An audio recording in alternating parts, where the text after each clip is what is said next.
오늘의 본문인 디모데전서 6장에는 그리스도인의 자족에 관한 중요한 가르침이 담겨 있습니다. 자족이란 욕망을 조절하여 만족에 이르는 것입니다. 사람이 느끼는 만족감을 흔히들 수학의 분수에 비교하곤 하지요. 설명의 편의를 위해 이것을 행복분수라 부르기로 합시다. 우리가 소유하고 누리는 것이 행복분수의 분자에 해당한다면 우리의 욕망은 분모에 해당합니다.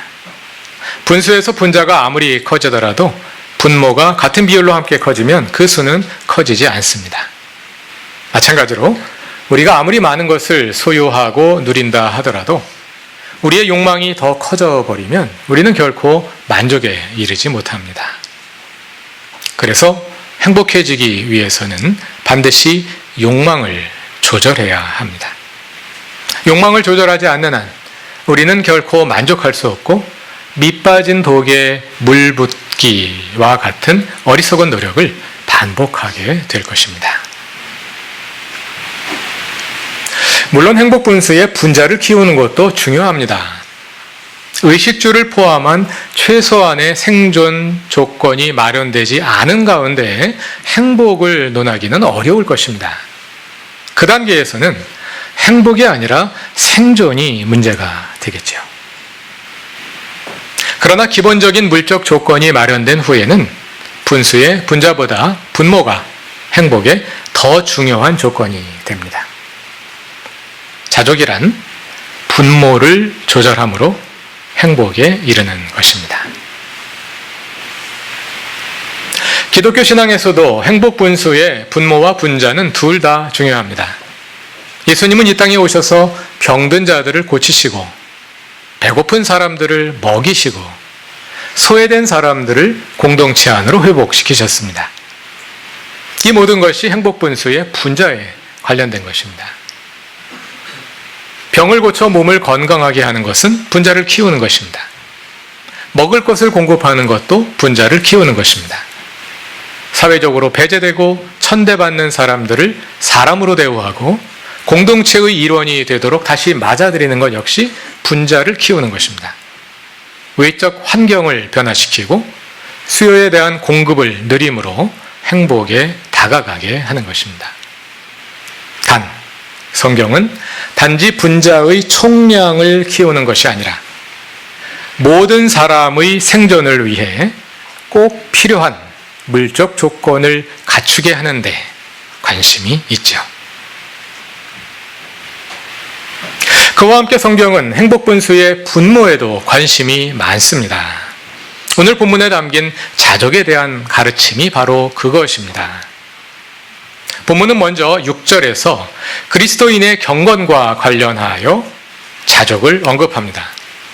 6절을 직역하면 다음과 같습니다. 그러나 자족을 겸비한 경건은 큰 유익이 있습니다. 자족을 겸비한 경건. 우리는 경건하면 주로 기도하고 말씀을 묵상하는 종교 생활을 떠올립니다. 그러나 경건이 자족으로 뒷받침되지 않으면 무익한 것이 되어버릴 수 있습니다. 이처럼 자족은 우리의 경건에 관련될 뿐 아니라 선과 악에 관련된 문제이기도 합니다. 본문 10절을 보면 돈을 사랑하는 것이 모든 악의 뿌리라고 말하지요. 자족은 선악의 문제와 관련되어 있다는 것입니다. 또 12절과 뒤에 이어지는 17, 18, 19절은 재물의 소망을 두는 것과 영생의 추구를 대조합니다. 이 모든 것은 자족이 단지 행복한 삶을 위한 조건에 그치지 않고 우리의 신앙의 본질과 연결된 매우 중요한 문제임을 보여줍니다. 사실 자족의 중요성은 기독교뿐 아니라 동서고금의 많은 사상들에서 잘 인식되어 왔습니다. 성경과 기독교만 자족을 강조하는 것이 아니라 다양한 철학사조와 종교의 스승들이 자족의 중요성을 가르쳐 왔습니다. 예를 들어 오늘 본문 7절은 우리가 아무것도 세상에 가지고 오지 않았으므로 아무것도 가지고 떠날 수 없다고 말하는데요. 많이 들어본 내용이죠. 우리나라에서도. 빈손으로 왔다가 빈손으로 간다. 공술의 공수고 불교에서 중시하는 지혜입니다. 서양에도 자족을 강조하던 철학 사상이 있었습니다. 바로 스토아주의인데요. 스토아주의는 흔히 쾌락주의로 특징 지어지는 에피큐로스 학파와 대조됩니다만 그 영향력에 있어서는 철학적으로나 대중적으로나 스토아 학파가 단연 앞섰다 할 수 있습니다. 이렇게 동서양을 막론하고 사람들은 자족이 행복의 비결이라는 것을 잘 알고 있었습니다. 그런데 재미있게도 인류의 문명은 그와 정반대 방향으로 발전해 왔습니다. 문명의 발전을 통해 행복 분수의 분자는 엄청나게 커졌습니다. 우리는 과거와 비교할 수 없을 정도로 많은 것을 소유하고 또 누리고 있습니다. 예를 들어 조선시대 가장 잘 사는 사람은 왕이었겠지요. 왕과 우리를 비교해 봅시다. 왕들은 행차하거나 먼 거리를 이동할 때 가마나 마차를 탔습니다. 속도가 그리 빠르지 않았습니다. 승차감도 별로였습니다. 차 안에 에어컨도 없고 히터도 없었습니다. 오늘날의 경차가 조선시대 왕의 마차보다 훨씬 낫습니다. 의료시설은 어떨까요? 통신설비는 어떨까요? 조선시대 왕은 인터넷을 쓸 줄 몰랐습니다. 비행기 타본 적도 없습니다. 영화 한 편도 못 봤습니다. 우리는 그 모든 것을 누립니다. 물질 문명이 발전한 결과입니다. 문명의 발전으로 우리는 과거의 사람들이 보지도 못하고 듣지도 못했던 풍요롭고 편안한 삶을 살고 있습니다. 그러나 물질 문명이 그렇게 발전하는 동안에도 인류는 욕망을 조절하는 법에 대해서는 거의 아무것도 발전시키지 못한 것 같습니다. 마취제 정도일까요? 행복 분수의 분자는 수십 배, 수백 배, 어느 시점과 비교하느냐에 따라 다르겠습니다만 엄청나게 더 커졌습니다. 그러나 그와 함께 우리의 욕망도 같은 비율로, 아니 더 큰 비율로 늘어났습니다. 그래서 우리가 느끼는 삶의 만족감은 과거와 별 다름 없거나 오히려 더 작아졌습니다. 인류가 행복 분수의 분자를 키우는 일에만 힘썼을 뿐 분모를 조절하는 일에는 무관심해 왔기 때문입니다. 왜 그랬을까요? 과거 인류가 자족의 지혜를 발전시킨 것은 아마도 자원이 부족한 현실에 적응하는 방법이었을 것입니다.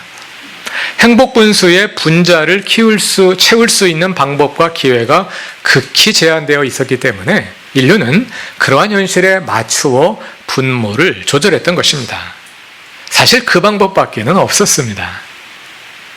그러나 기술 발전과 함께 인류의 물질적인 능력이 발전하면서 인류는 다른 꿈을 꾸기 시작했습니다. 행복 분수의 분자를 무한히 키울 수 있다는 헛된 기대에 사로잡히게 되었습니다. 헛된 기대가 생겼다는 것은 인류가 자족의 지혜를 버렸음을 의미합니다. 과학과 문명이 발전해온 과정을 돌아보면 인류는 참으로 위대해 보입니다. 진화생물학의 견지에서 보자면 인류와 유인원의 유전적 차이는 거의 없는 것과 같습니다.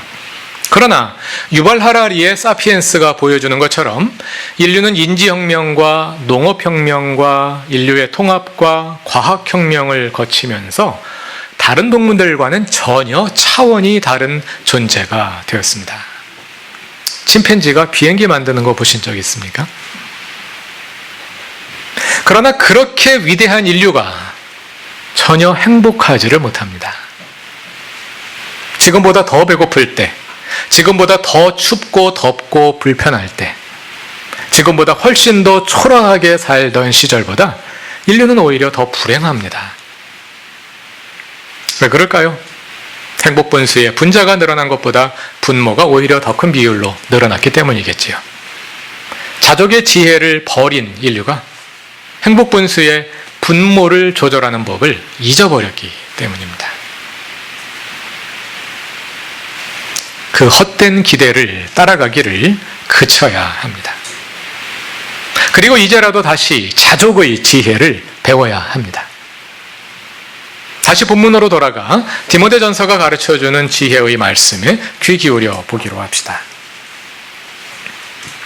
자족에 대해 가르쳐주는 오늘의 본문 역시 행복분수의 분모와 함께 분자도 중요함을 전제합니다.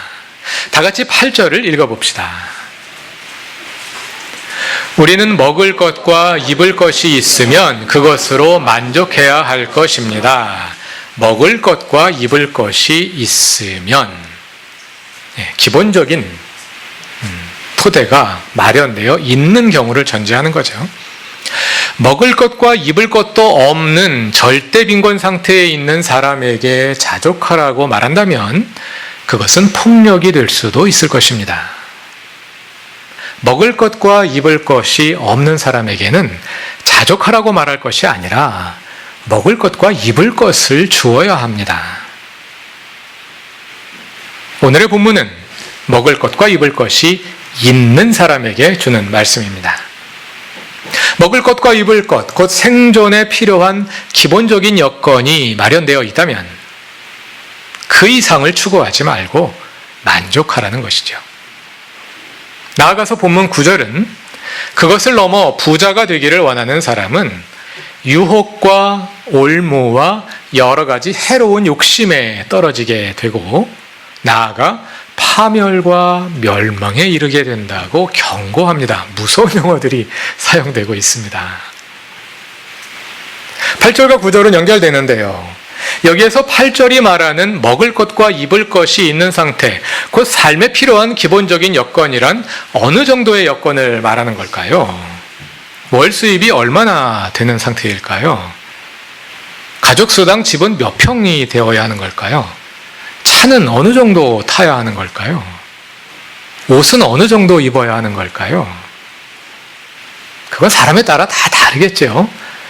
객관적인 수치를 만들 수는 있겠습니다만 그것을 사람의 행복과 직접 관련시키기는 어려울 것입니다. 객관화하기는 어려울 것입니다. 단 이어지는 9절과 관련하여 상대적으로 말할 수는 있을 것 같습니다. 9절은 부자가 되기를 원하는 사람에 관해 말하는데요. 부자가 되기를 원한다. 이 말은 어느 정도 소유하고 누리기 원하는 것을 가리키는 말일까요?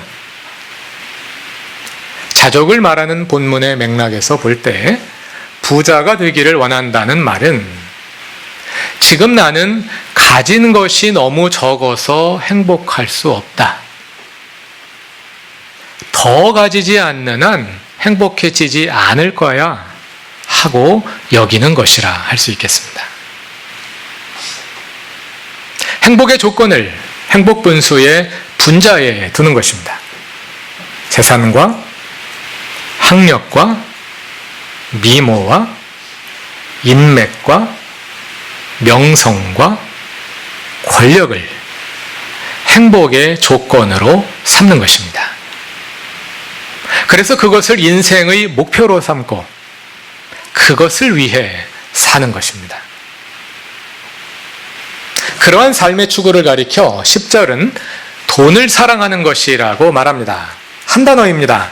돈을 사랑하는 것, 헬라어 필아르고리아를 번역한 말인데요. 사랑을 뜻하는 필로스와 은, 실버를 뜻하는 아르고로스를 합성하여 만든 하나의 명사입니다.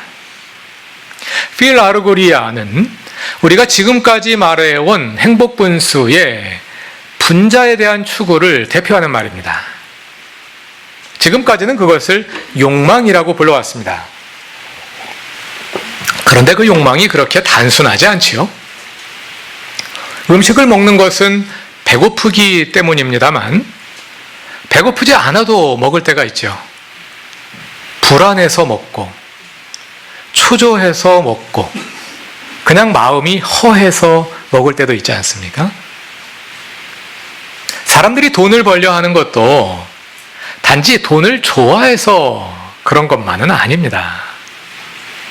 두려움 때문에 그러기도 하고, 불안해서 그러기도 하고, 열등감으로 인해서 그러기도 합니다. 그 외에 이 모든 것들이 복합적으로 더해져서 우리의 욕망, 곧 행복 분수의 분모를 이룹니다. 그래서 10절은 이 필라루그리아를 믿음과 대조합니다. 필라루그리아의 토대를 이루는 불안과 두려움과 미움과 열등감과 그 외 모든 종류의 욕망들은 결국 하나님의 주 되심의 믿음과 반대되는 것이기 때문입니다. 나아가서 11절과 12절로 가면 다시 이것이 영생에 대한 추구와 대조됩니다. 4개의 명령문이 나오는데요. 다 읽지는 않겠습니다. 이 4개의 명령은 점층적으로 하나로 연결되어 있고 마지막 4번째 명령을 향해 달려가고 있습니다. 4번째 명령이 뭔가요? 영생을 얻으라는 것입니다. 돈을 추구하지 말고 영생을 얻으라. 지금까지 읽은 것을 정리해 봅시다. 자족의 반대는 돈을 사랑하는 것입니다. 돈을 사랑하는 것의 반대는 영생을 추구하는 것입니다. 부정의 부정은 긍정이니까 결국 자종은 영생에 대한 추구와 연결이 되고 있습니다. 자족과 영생이 어떻게 연결될까요? 자족하면 영생한다? 네, 상당히 불교에 가깝습니다. 해탈이라는 완전한 자족이라고 설명할 수 있죠. 네, 그건 아닌 것 같고요. 자족과 영생의 관계는 행위와 구원의 관계와 비슷합니다. 우리는 행위로 구원받는 것이 아닙니다. 그러나 구원받는 사람에게는 반드시 행위의 열매가 나타납니다. 마찬가지로 우리는 자족함으로 구원받는 것이 아닙니다. 그러나 영생을 얻은 사람에게는 자족이라는 표징이 나타납니다. 우리는 왜 자족하지 못하고 더 많은 것을 가지지 못해 안절부절하나요? 미래가 두렵기 때문인가요? 그럼 우리가 많은 재물을 쌓으면 미래가 두렵지 않게 될까요? 오늘 우리가 정신없이 쌓고 있는 돈과 명성과 스펙과 인맥이 정말 우리의 미래를 보장해 줄 수 있다고 믿으시나요? 그렇지 않다는 것을 교우 여러분도 잘 아십니다. 그렇다면 무엇이 우리의 미래를 보장해 주겠습니까? 이 세상에 있는 그 어떤 것도 우리의 미래를 보장해 줄 수 없습니다. 우리는 당장 내일 하루가 어찌 될지도 모르는 인생입니다. 우리가 오늘을 넘어 내일 아침에 숨을 쉬고 있을지 아무도 확언할 수 없습니다. 우리가 그렇게 염려하더라도 우리의 수명을 단 하루라도 느릴 수 없다는 것을 주님께서 친히 가르쳐 주시지 않았습니까? 답은 오직 하나님의 주 되심에 있습니다. 하나님이 우리 아버지신데 우리를 굶기시겠습니까? 주님이신 하나님이 그 백성인 우리를 버리시겠습니까? 하나님의 주 되심이 우리 안에 이루어질 때 그 두려움이 사라집니다. 그래서 비로소 자족할 수 있습니다. 그렇다기 교회의 사랑하는 교우 여러분, 자족의 능력이 하나님의 주 되심 안에 있습니다. 우리 안에 하나님의 주 되심이 이루어질 때 우리 안에 진정한 만족과 행복이 찾아옵니다. 그 기쁨을 누리시고 그 기쁨 안에서 자족하는 사랑하는 모든 교우들이 되시길 바랍니다. 다 같이 기도드리겠습니다. 하나님, 주님 한 분만으로 우리는 만족합니다. 주님이 우리의 진정한 미래가 되시기에, 주님이 우리 삶의 진정한 반석이 되시기에 우리는 두려워하지 않습니다. 두려움과 욕망을 이기고 자족하게 하소서. 하나님의 주 되심을 이루는 믿음의 기쁨과 감격이 가족의 능력으로 이어지게 하소서. 돈을 사랑하여 추구하는 삶이 아니라 자족의 능력으로 영생을 추구하는 삶을 살게 하소서. 예수님의 이름으로 기도드립니다. 아멘.